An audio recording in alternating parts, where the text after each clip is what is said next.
What's going on, ladies and gentlemen? Welcome back to another video by yours truly. We got a little IRL content for you today. I just wanted to go on a walk. The weather's better than it normally is in Houston.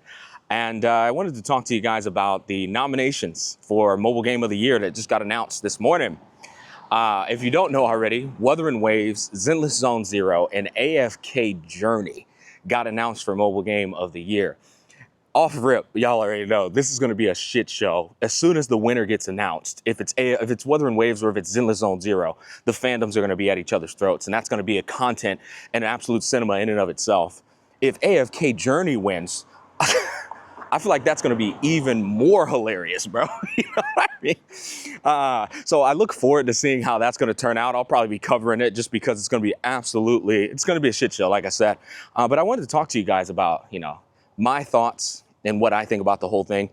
I guess let's start off with, why didn't Genshin Impact and Honkai Star Rail get nominated? Objectively speaking, I think they absolutely deserve the nominations. I really do. Objectively speaking, considering their prevalence in the space and their constant dominance on the charts, revenue-wise, and also like just, they got a hell of a pull in the gacha space.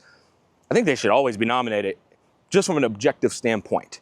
But I don't know the exact specific ruling and the structure of how these games get nominated. I don't really understand how that works. I don't have those answers. Subjectively speaking, I'm 100% okay with them not getting nominated. They already won. Right? Both of them already won their Mobile Game of the Years at one particular point in time. So why not let somebody else win who's up and coming, who needs the clout more, who needs the exposure more, like Wuthering Waves and Zenless Zone Zero. And so I'm completely okay with them getting nominated based off of that. I also think Zenless Zone Zero and Wuthering Waves deserve the nominations, truly, wholeheartedly. Both of the games do. Both of the devs have actually been listening, not just Wuthering Waves. Zenless Zone Zero devs have been listening just as much, brother. They've been changing their game, taking risk, implementing in changes, making combat changes. Like, both of these devs have done a tremendous job when I use a benchmark such as Honkai Star Rail and Genshin Impact, right? The most prevalent games. When I use them as benchmarks and I consider what they've done patch by patch, and then we look at Wuthering Waves and Zenless Zone Zero, they've been making way more changes and way more dev listening moves than the other games have. And you know what? We all praised Honkai Star Rail for how they were going about their end game and stuff.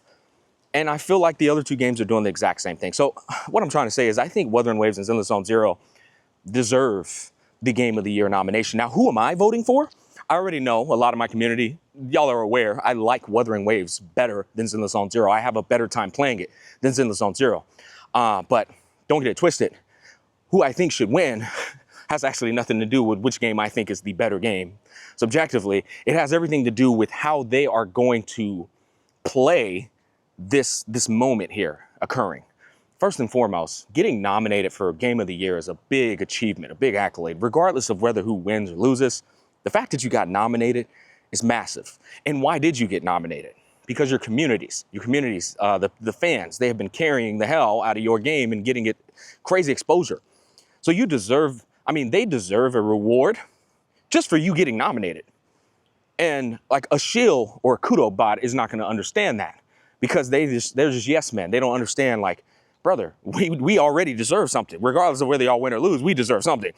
Now, me personally, taking in the huge amounts of revenue these companies make, I don't think it's unreasonable to say we should get like a free signature weapon just for getting nominated. Again, somebody who has constantly been given shit in this community. I think we all know, adults at least, that gacha games give shit rewards in comparison to the money that they make. So like, people get such shit rewards that they're thinking, you're crazy for thinking we should get a sig or a character just for the nomination. No, I'm not. What happens is you have brain rot, buddy, my friend. But I do believe that we should get something in compensation based off of, regardless of them winning or losing, they got nominated. Now, if they win, here's what I think the devs should do. They should absolutely compensate us ahead of time and guarantee something. Before December 12th, that's when it gets announced, right? They should be like, hey, if we win Game of the Year, Zenless Zone Zero devs, for example, fuck it. Y'all getting Miyabi and the boat dude. Just imagine how fast people would vote. You know what I mean? Just imagine that. And it would bring them absurd amounts of clout if they win Game of the Year. It is. It just happens. People who aren't in the know like we are, who don't keep up with these games, they're going to see Game of the Year, you know, the normies. They're like, oh, wow, that must be a pretty good game. I'm going to try it out. So y'all got to understand, guys, winning Game of the Year is a big deal to normies and bringing in a pool of new players. If Wuthering Waves wants to get some more votes, they can say something similar, right? You get a free game. If they say, guess you win, brother, I'd make 18 accounts to vote. I'd start botting it, bro. You know, but my point is here, how are they going to go about this? Because you're not getting my vote for free, brother. I need to be known that when I vote for you, we getting taken care of, because y'all already make enough fucking money, both of you. Now, obviously, Hoyo makes more because they're a little bit more greedy with their monetization plan, but Wuthering Waves is killing it too, bro. We don't even know what they make on console, or I'm sorry, not console, on PC. I surmise they're making a killing on PC. We just don't know it. We don't have those numbers on any platform to my knowledge. But regardless of all of this, I do think it's fascinating that every single year this thing happens, the most shit show drama occurs between the community and the fandom. I think that's going to be the most entertaining thing, hands down. Getting back on topic though, and off of the mobile awards, the two titles in discussion, they have been showing me that they're trying to transform their games, which is actually an innovative quality in and of itself, right? Zenless Zone Zero is taking a massive risk by apparently allowing you to now ult with all three characters versus one character. That's significant, and honestly, there is risk to that, because if it messes up the balance factor of their gameplay to the factor of enemies attacking you, and it just turns into a ult fest, that's going to get very dry and very numbing very quickly, right? I speak about this all the time, where I tell people that it's not easy mastering the balance of combat. The balance of combat being, what am I capable of doing? What are the restrictions to enable that the things that I'm pulling off feel rewarding and satisfactory? And then what are the enemy's responses to my moves, and when are the openings and opportunities for me to punish them, or I'm going to get punished? That's a very, very complex and intricate thing to master as a developer.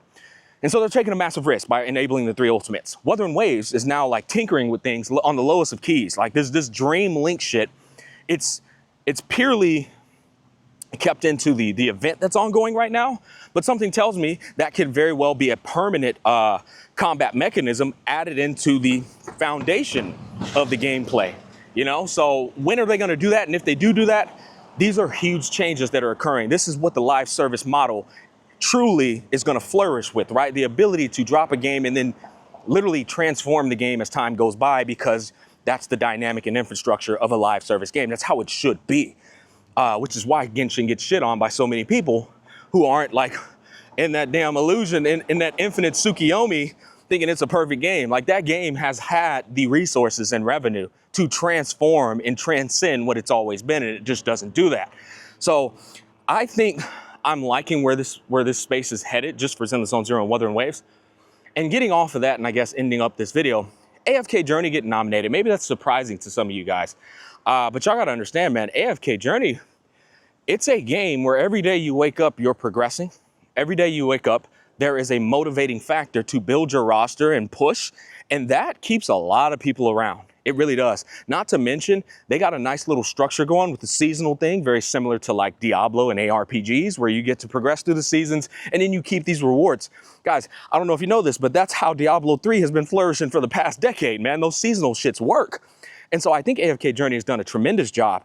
Plus, they take care of the content creators. Their monetization plans are just fucking phenomenal for content creators, which incentivizes creators to market their product. And so I think AFK Journey being in there is a beautiful thing in and of itself as well.